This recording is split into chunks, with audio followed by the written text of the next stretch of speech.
নবী, যুদ্ধের ময়দানে চাবুক চালানোর সময় এক কাফেরকে মারতে যেয়ে আপনার লাঠির বাড়ি আমার পিঠের মধ্যে পড়েছে।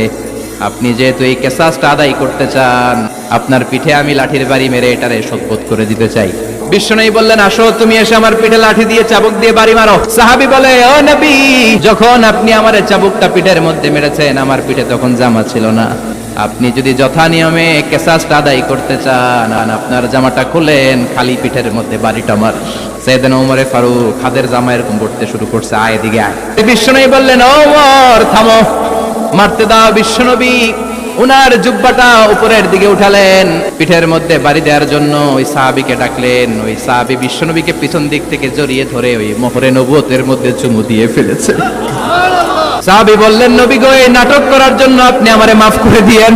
অনেক দিনের সাধনা, জল্পনা কল্পনা, আপনার মোহরে নবুয়তের মধ্যে আমার ঠোঁটটা লাগিয়ে আমার ঠোঁটটারে আমি জাহান্নাম থেকে